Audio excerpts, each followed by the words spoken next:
머니올라 시청자 여러분 안녕하세요. 오늘은 좀 무거운 주제를 갖고 얘기를 풀어가 보려고 하겠습니다. 최근 출간된 그 트리플 버블 이 책의 저자 그 한상환 2.1 지속가능 연구소 소장님 모셨습니다.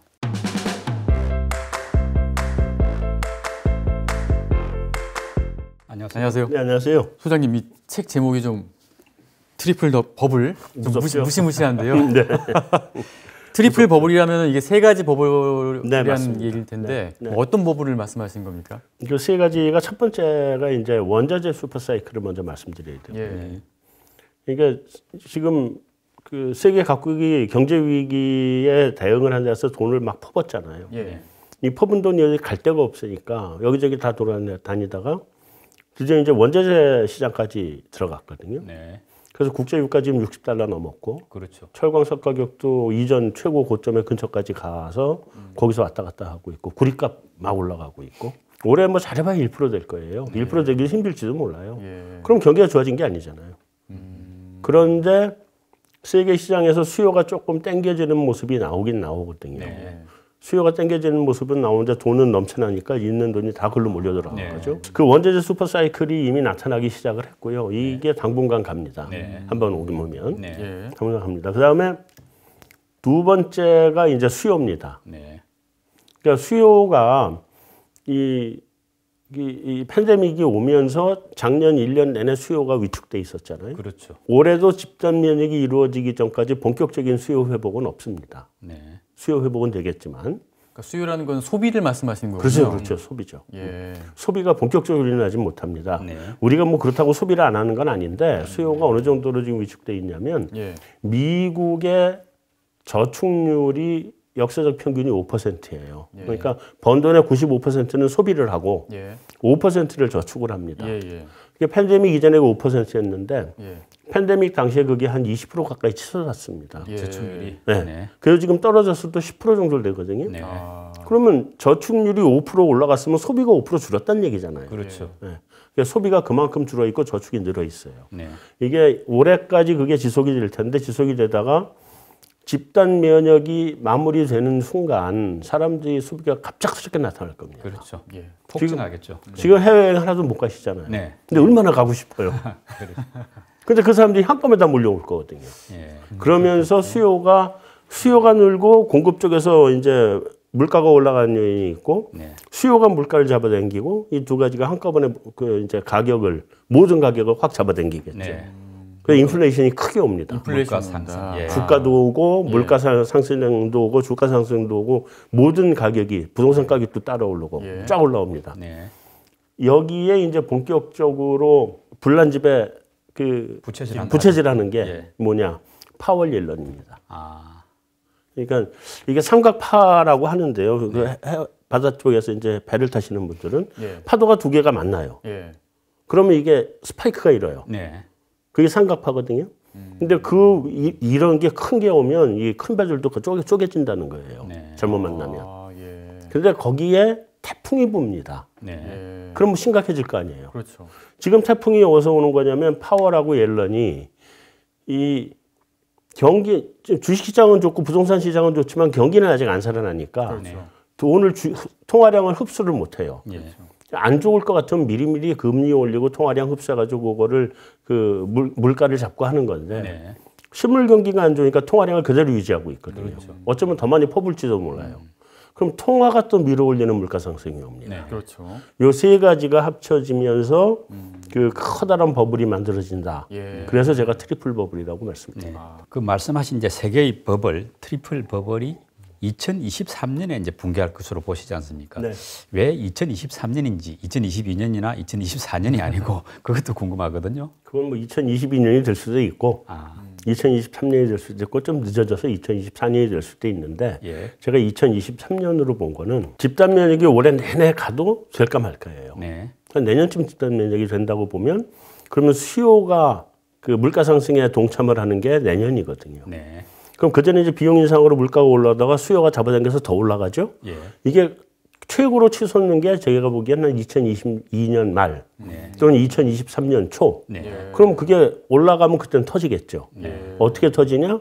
미국 연준이 더 이상 못 견디고 금리 인상을 시작을 하거든요. 근데 내년까지 금리 인상 본격적으로 못 합니다. 미국 연준이. 그렇지 말하고 있죠 지금. 예, 지금 본격적으로 못 하고 그래서 2023년에 미국의 물가가 너무 치솟으면 연준도 도저히 어쩔 수 없이 급격하게 금리 인상을 해야 되거든요. 그러면 터집니다. 터지고 특히나 어느 쪽이 더 피해가 더 크냐 미국보다는 신흥국들이 더 큽니다. 신흥국 쪽이 미국이 금리 인상하면 우리나라로 들어와 있던 달러, 무슨 베트남 들어와 있던 달러, 이 모든 달러들이 다 미국으로 환류를 하거든요. 그 와중에 굉장히 어려운 상황이 올 수 있고, 자칫하면 1997년 우리나라 외환위기를 당했잖아요. 그런 것 같은 위기가 신흥국 쪽에서 다시 올 수 있습니다. 그런데 우리나라 같은 경우에는 부동산에서 일단은 시작될 거라고 좀 보시는 것 같은데, 그렇죠. 뭐 근거가 좀 어떤 근거로 좀 이렇게 예측을 하신 겁니까? 대체로요. 전 세계적으로 큰 버블이 터질 때는 부동산이 먼저 터집니다. 2008년 서브프라임 사태 때도 부동산이 먼저 터졌죠. 부동산 꺾이면서 시장이 다 망가졌거든요. 그 다음에 우리한테는 잘 모르는 버블이 터진 게 언제냐면 1990년에 미국의 저축 대부조합 사태가 터졌어요. 우리나라로 치면은 저축은행들. 저축은행. 딱 그 사태예요. 근데 이게 무지하게 큰 사태였거든요. 그때도 부동산이 먼저 터졌어요. 그리고 여러분들 다들 잘 아시는 대공황. 1929년 세계대공황이요. 그것도 그 2년 전에 부동산이 먼저 터졌어요. 버블은 보통 부동산에서 시작되는 그런 부동산이 경향인데요. 먼저 터지는 경우가 많아요. 근데 이번에도 저는 부동산에서 시작될 가능성이 굉장히 크다고 보는 게 부동산 시장이 2008년 위기 이후에 2013년 한번 또 쌍바닥을 찍었거든요.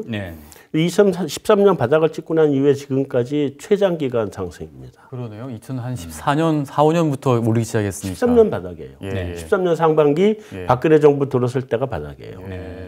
그리고 고전에 이명박 정부의 부동산을 계속 잡았거든요. 박근혜 정부 들어오면서 부양책을 쓰기 시작해서 그때 상반기를 바닥으로 조금씩 올라오기 시작을 했어요. 그러니까 그때가 바닥이에요. 지금까지 계속 올라왔잖아요. 그러네요. 진짜 벌써 오랫동안 올랐네. 그 특징이 하나 있고요. 그다음에 두 번째는 우리가 그전에 버블 세븐 버블이 제일 크다고 생각을 했잖아요. 그전 버블 세븐이 뭐 강남, 목동, 분당, 용인, 평촌 뭐 해가지고 7군데가 버블이 돼서 버블 세븐인데 그거는 7군데만 버블이었거든요. 그때는 지방은 부동산이 완전히 냉골했어요. 그 당시에. 지금은 전국이 다 버블입니다. 전국이 다 오르고 거기다 다시 또 수도권이 지금 또 오르고 있는 다시 오르고 있고요. 오죽하면 지방의 소도시들은 한 군데도 쳐다보지 못했던 10억대 아파트가 이번에 나왔어요. 창원에 나왔습니다. 물론 새로 진 아파트긴 한데 그런 창원 같은 소도시에는 10억대 아파트는 생각을 못하는 거거든요. 거기도 나왔어요. 그리고 또 한 가지가 보통 경제 위기가 오면 이런 가격이 한번 떨어지면서 조정을 받고 가주면서 버블이 해소되는 과정을 거쳐야 되는데 이번 팬데믹에 우리나라 부동산 가격이 빠지질 않았어요. 전 세계적으로 다 안 빠졌어요. 작년에 부동산 가격이 더 올랐잖아요. 그러니까요. 그렇죠. 주식시장은 떨어졌는데 부동산 가격은 그대로 왔거든요. 금리가 워낙 낮다 보니까 돈이 뭐 이렇게 넘쳐나지 않습니까? 그래서 그러니까 부동산을 보는 거죠. 그래서 이제 이 부동산이 너무 오랫동안 가격 상승이 지속이 됐고, 그건 외국도 마찬가지다 말씀이죠. 외국은 어떻게 보면 우리보다 더 올랐어요. 더 올랐는데 외국하고 우리가 차이가 있어요. 외국은 지난번에 2008년 서브프라임 사태 부동산 버블의 폭락이 진원지가 미국, 영국이었거든요. 그다음에 남유럽도 다 들어가고. 그러니까 그런 데는 일단 가격을 아주 심하게 조정을 받았어요. 주택시장이. 그러니까 주택시장 구조조정을 한번 싹 했거든요. 근데 우리는 상대적으로 구조조정을 덜 한 거예요. 서브프라임 사태 이후에 굉장히 우리도 힘들었는데 그래도 미국, 유럽 뭐 이런 나라들 구조조정한 거에 비하면 우리는 아주 가볍게 넘어갔거든요. 뭐 그리스 이런 데는 뱅크런까지 갈 정도였잖아요. 스페인 뭐 이런 데는. 그러니까 그런 거를 우리가 안 겪고 넘어가고 그런 나라들은 다 그걸 겪고 넘어갔기 때문에 이 나라들이 가계의 재무 구조가 굉장히 튼튼해요, 지금. 우리나라만 유독 서브프라임 사태 터질 때 미국이나 유럽 국가들의 형편없는 재무 구조로 우리 가계가 와 있어요. 가계부채가 높다고 하죠. 높죠. 지금. 굉장히 높습니다. 금리가 낮으니까 가계부채 높은 줄 아무도 모르는 거예요. 근데 금리가 올라가기 시작하면 이거 못 견딥니다. 그럼 부동산 버블이 터지죠, 우리도. 그래서 우리는 주식시장 버블보다는 제가 보기엔 부동산 시장 버블이 더 크게 터질 것 같다. 네. 지금 우리 소장님 보시기에 우리나라 부동산에 이제 버블이 크다고 하는데 대략 어느 정도 거품이 끼어 있는지 이게 좀 궁금하거든요. 뭐 적정 가격이 있다고 하면 거기에 비해서 거품이 어느 정도나 되는지 그게 궁금합니다. 적정 가격이라고 하는 거는 뭐 이게 맞다 저게 맞다는 힘들고 네. 그 이전 버블하고 뭐 그러니까 위쪽 버블하고 아래쪽 버블을 놓고 항상 가격인 게 평균이 있으면 위아래로 이렇게 오르락 내리락 하잖아요. 네. 그러니까 두 개를 놓고서는 어느 정도가 적정하다 이게 사이에 어딘가라고 생각을 하는 게 맞는 것 같은데 그렇게 치면 우리나라 부동산 가격 적정 수준이 한 2016년 정도? 네. 문재인 정부 들어설 때 예. 그때 정도가 적정 수준이었던 것 같아요. 위쪽 버블도 없고 아래쪽 버블도 없고.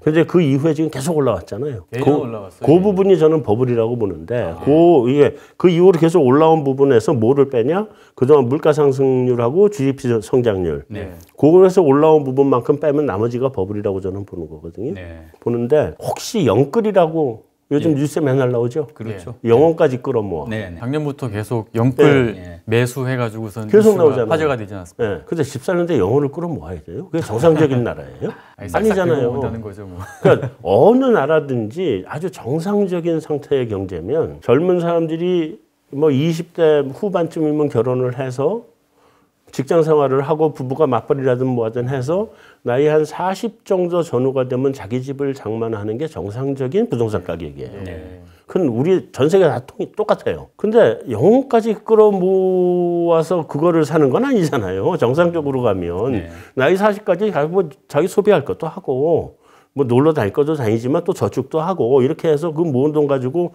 40대면 자기 밑자금이 만들어지고 밑자금에다 은행 대출 보태서 집을 사면 정상적인 거잖아요. 네. 근데 자기 밑자금이 얼마나 모자라면 지금 영혼을 끌어모아야 될 정도겠어요. 네. 버블이죠. 버블이 이거 크다. 버블이에요. 예. 전 영혼까지 끌어모아 이런 얘기 나올 때는요. 생전 처음 들어본 말이에요. 저도 진짜. 이번 버블은 굉장히 큰 버블입니다. 강남의 압구정동 현대아파트를 예로 드릴게요. 네. 실소유주택으로 강남구 압구정동 현대아파트 한 34평인가 36평인가 우리가 보통 방 3개짜리 얘기하는 거.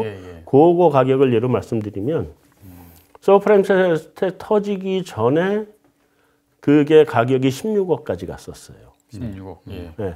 그러다가 서브프라임 사태 터지고 난 다음에 바닥이 유럽 재정위기가 10억이에요. 이게 뭐냐면 아파트 가격이 저의 경험치고로는 일반적으로 전에 버블 때 고점에 네. 비교해서 나빠질 때 40%가 빠져요. 네. 그럼 16억에 40%면 6억 정도 되잖아요. 네. 그러니까 10억 왔으면 맞죠. 맞네요. 10억 정도. 그다음에 다시 오를 때는 전 고점에 40%가 올라요. 그럼 여기 16억에 40%면 6억이니까 요번에 22억에서 23억 정도까지 왔으면 고점이 간 거거든요. 네. 지금 30억입니다. 그렇죠. 지금은 30억이죠. 네, 지금 30억이에요. 그만큼이 이상하게 더 올라온 거예요. 네. 사실은 지금 23억 정도만 돼도 버블이라고 봐야 되는데 네. 30억까지 왔으니까 얼마나 왔는지 알 수 있죠. 그래서 이번에 버블 구간은 기간도 길고 네. 중간에 한 번도 조정이 없었고 버블이 오더라도 중간에 약간씩 오르락 내리락을 하거든요. 네. 한 번도 조정 없이 그냥 끊임없이 달려왔고 그리고 그다음에 그 폭도 너무 크게 뛰었어요. 근데 그게 제가 보기에는 올해 내년 정도 더 갑니다. 네. 안 빠질 것 같아요. 당분간 더 버블이 커진다는 말씀이죠. 커지죠. 왜냐하면 그 정부가 이제 결국은 어쩔 수 없이 공급 정책을 내놨잖아요. 네. 근데 공급 정책이 알맹이가 있건 없건 그건 관계가 없어요. 공급 정책을 내놨는데 너무 늦게 내놨어요. 너무 늦게 내놓으니까 이 공급 대책이 이루어져서 사람들이 그 아파트에 들어갈 때쯤 되려면 앞으로 몇 년 남았잖아요. 그렇죠. 실질적으로는 들어갈 때까지. 그때까지는 집값이 오르죠. 그때까지는.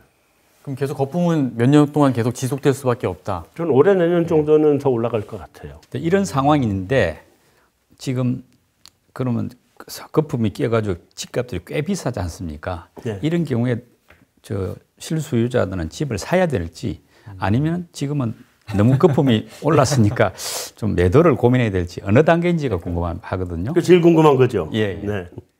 지금이라도 사야 되는지 그런 문의들이 많이 사실 오거든요. 꼭 집을 사야 되는 실수요자 같으면 사셔야죠. 꼭 실수요자 같으시면 사되 그게 아니면 저는 지금은 모든 사람들 공통입니다. 아직은 살 때도 팔 때도 아니다. 지금 사는 거는 너무 늦었어요. 그러니까 지금 다시 압구정동 현대아파트로 돌아가면 10억짜리가 예. 30억이 됐잖아요. 네. 예. 올해 내년 더 오르면 뭐 한 3억 좀 더 오를 수 있어요. 네. 근데 이거 빠지면 어디까지 빠지겠어요? 그 여기에 30억 올라간 게 다 40% 빠진다 그러면 반절 치는 거거든요. 예. 그럼 다시 한 20억 밑으로 떨어질 가능성이 크단 말이에요. 네. 그럼 그때 사야겠네요. 기다렸다. 살려면 그때 사야죠. 근데 지금 30억에 들어가서 2, 3억 벌자고 들어갔다가 빠져서 20억으로 떨어져 버리면 그렇죠. 이게 다시 30억으로 올라는 가겠지만 네. 그 사이에 마음고생은 얼마나 긴 겁니까 이게. 네. 그잖아요. 예. 거기다가 더하기 지금 기다렸다 좀 이따 사면 몇 억을 싸게 사면 내 인생이 얼마나 윤택해지는데. 네. 이걸 연끌을 해서 사면 인생이 그 다음부터는 그 하우스 푸어거든요. 네. 집은 좋은 거 사는데 그 할부금 받고 빌린 돈 갚느라고 자기 생활은 완전히 망가지는 예. 하우스 푸어로 살 수밖에 없어요. 그걸 할 이유가 없죠. 영끌에서 저 이자 감당해야죠. 이자도 감당해야죠. 다음에 이게 소위 엄빠 찬스라 그러잖아요. 네. 엄마 아빠 돈 가지고 끌어온 거. 그럼 빌려는 왔지만 나중에 갚아야 될 거 아니에요. 그것도. 예. 은행 돈도 갚아야 되고 갚아야 될 게 한두 푼이겠어요. 그래서 그런 면에서 보면 가급적이면 집을 살 때는 아니다. 네. 피할 수 있으면 전세 월세를 살면서 좀 피하는 게 좋다. 네. 예, 지금은 그렇고요. 반대로 파는 거는 제가 보기엔 올해 1년 내내 내년 1년 내내 팔 기회는 와요. 그래서 지금부터는 사실은 정확하게는 매도 타이밍을 팔아야 되는 사람들은 네. 예. 지금부터 매도 타이밍을 보는 게 좋아요. 좋은데 당장 파시라는 말씀이 아니라 타이밍이 오거든요. 네. 갑자기 확 수요가 몰려 들어오고 그럼 그때 한번 팔아주는 것도 나쁘진 않은 생각이다. 네. 팔아야 되는 분들에 한해서입니다. 이거는. 근데 팔고 싶어도 지금 실거주를 또 기간도 채워야 되고 양도세도 굉장히 많이 내야 되기 때문에 그러니까 제가 말씀을 드리는 거예요. 팔아야 되는 분은. 그러니까 그건 계산을 하셔야 돼. 이게 단순히 투자로 투자 수익을 회수하기 위해서 파는 건데 그 양도세 내고 뭐 내고 하면 남는 게 별로 없다. 그럼 들고 가는 수밖에 없어요. 예. 그렇잖아요. 네. 그건 들고 가는 수밖에 없고 이랬든 저랬든 나는 팔아서 현금을 갖고 가야 된다. 그러면 세금을 내더라도 비싼 값에 파는 게 더 많이 남잖아요. 어차피. 그러니까 팔아야 되시는 분들은 예. 올해 내년에는 이제 매도 타이밍을 봐야 될 때가 왔다. 예. 근데 급하게 하실 필요는 없다. 올해 내년 중으로 매도 타이밍을 보셔라. 일단은 그 지난번에 한 40%까지 빠졌다가 다시 올라갔다가 이번에도 이제 거품 붕괴 때 다시 또 빠진다고 하셨는데 네. 과거에도 이런 패턴이 계속 반복됐나요? 계속이죠. 우리나라 같은 경우. 아니 그러면 계속이죠. 예. 그러면 전 세계적으로 똑같아요. 내가 지금은 낮아도 파동은 비슷했다. 무조건 파동은 옵니다. 그리고 너무 하잖아요. 지금 오른 게. 아니 2013년하고 지금하고 비교해서 우리 대한민국 경제가 얼마나 좋았는지 모르겠는데 10억 하던 아파트가 30억 가면 그러네요. 2배 이상 올랐네요. 근데 그것만 그렇게 오른 게 아니에요. 전국에 있는 아파트들이 다 한 3배 올랐어요. 예. 원래 시작 가격이 낮은 것들이 좀 덜 오르긴 했지만 그 뭐 분당에 있는 한 20평대 아파트들 다 3배 올랐어요. 네. 그러니까 대형보다는 소형이 더 빨리 올라요, 만약으로. 예. 그러니까 한 20평대에서 30평대 아파트들 이런 거를 보시면 상당히 많은 것들이 최소한 2배에서 3배로 올랐어요. 네. 그럼 그거는 너무하잖아요. 네. 우리나라 GDP가 2배, 3배 올랐나요? 그게 아니잖아요. 다시 이제 버블 이야기로 들어가서 지금 2023년에 버블이 붕괴할 걸로 본다고 하셨으니까 네. 그 말은 지금 올해 또 내년 2022년까지는 계속 버블이 좀 쌓여간다. 즉 자산의 가격이 더 올라갈 수 있다. 이런 의미 아니겠습니까? 그러면 우리는 뭐 부동산을 뭐 투자하는 사람 또는 뭐 주식을 투자하는 사람들은 올해 하고 내년 1년 이상은 더 투자를 해도 된다는 이런 의미가 아닌가요? 맞죠. 그렇기 때문에 제가 말씀드리는 거는 지금 부동산은 안 사는 게 좋고 네. 왜냐하면 주성사는요. 이게 사람들이 우리나라 사람들이 제일 잘못 알고 있는 게 뭐냐면 부동산은 안전자산이라고 생각을 해요. 가장 위험자산이 부동산이에요. 아 그렇게 보세요? 네. 왜냐하면 이게 사람들이 착각을 할 수밖에 없어요. 부동산은 실수요로 내가 들어가 살잖아요. 네. 예. 그러니까 실수요가 있고 투자가 있고 두 가지가 섞여 있는 자산이기 때문에 그렇게 생각을 해요. 네. 그러니까 뭐 가다가 집값 떨어지면 더 살면 되지 뭐. 그러니까 사용 가치가 있다고 보는 사용 거죠. 가치가 있는 거죠. 예. 근데 투자 가치로만 얘기를 하자고요. 사용 가치를 빼고. 네. 그러면 투자 가치로만 놓고 보면 가장 안전 자산은 뭐예요? 안전이라고 하는 뜻은 언제든지 현금화할 수 있는 게 안전한 거거든요. 예. 네. 주식이 그래서 안전한 거고 채권이 더 안전한 거고 예. 현금은 가장 안전한 거죠. 현금이니까. 네. 그죠? 그러면 이제 지금 부동산은 팔고 싶을 땐 못 팔아요. 떨어지면 안 팔리죠. 사람들이 안 와요 보러. 예. 주식시장은 아무리 떨어져도 사자는 사람은 있어요. 예. 헐값에도 팔 수 있어요. 예. 부동산은 헐값에도 안 팔려요. 거래 절벽 현상이 나타나는 거고. 그렇죠. 거래 절벽이 가죠. 예. 부동산 중에 제일 어려운 게 뭐냐? 토지. 네. 그렇죠. 땅. 토지는 아예 못 팔아요. 그죠? 거래가 안 되죠. 예. 토지 같은 거는 매수자 오면 그때 무조건 팔아야 돼요. 팔 사람은. 그렇잖아요. 예. 그래서 부동산은 위험 자산이기 때문에 말씀드린 것처럼 우리가 예를 들면 10억짜리가 내년 내후년 지나면 한 2억 13억까지 갈 수는 있는데 근데 그 다음에 팔으려고 할 때 안 팔리면 5억에 팔아야 돼요. 네. 6억에 팔고. 네. 그죠? 그러니까 부동산은 지금 살 때가 아니다. 예. 그래서 말씀드리는 거예요. 반대로 주식은 아직은 사도 돼요. 네.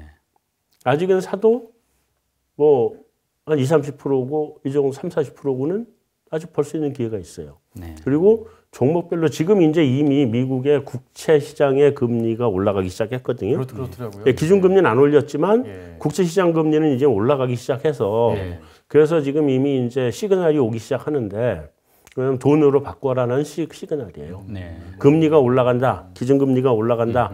또는 미국 연준이 그동안 했던 채권 매입 프로그램을 테이퍼링을 한다. 예. 이건 전부 다 가지고 있는 자산을 돈으로 바꾸라는 시그널로 생각하시면 돼요. 네. 근데 이 앞에 연준이 액션은 하나도 안 취했어요. 네. 근데 이미 시장의 실세 금리는 그걸 반영하고 올라가거든요. 네. 1.3% 그러니까 10년물이 1.3%까지 올랐더라고요. 1.3%가 마지노예요. 아, 그렇게 보세요? 네, 그거를 올라가 버리면 예. 그럼 위험해지는 거예요. 그 돈으로 바꿔야 될 때예요. 네.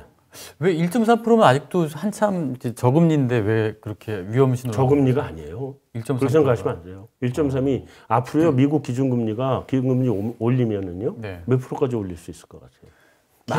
기준금리 많이 올려야 3%예요. 네. 예. 그럼 제로금리에서 3% 사이로 왔다 갔다 하는 건데 실세금리가 채권금리가 1% 밑에까지 내려갔던 게 네.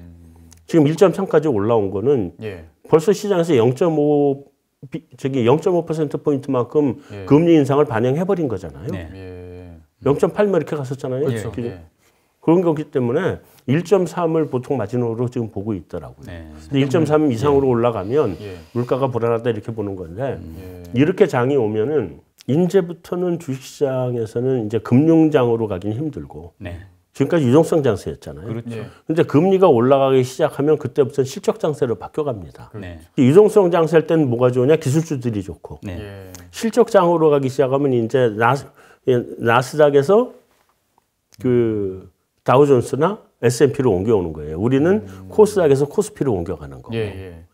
그래서 이게 코스피보다는 이제 코스닥보다는 코스피가 좋아지는 쪽이 되고 네. 기술주보다는 전통주가 좋아지게 되고 네. 경기 민감주 쪽이 방향을 잡기 시작하고 예. 네. 그렇게 됩니다. 그리고 금리가 올라가기 시작하면 은행주들 좋고 예. 뭐 그런 쪽으로 이제는 방향을 틀면 이것이 아무래도 기존에 이제부터 올라가는 건 지금까지 올라온 게 먹을 건 다 먹은 거고요. 네. 앞으로 올라갈 건 지금 상대적으로 적지만 예. 장 끝판에 실적장에서 올라가는 거를 들어가면 또 상당한 수익을 거둘 수 있죠. 네.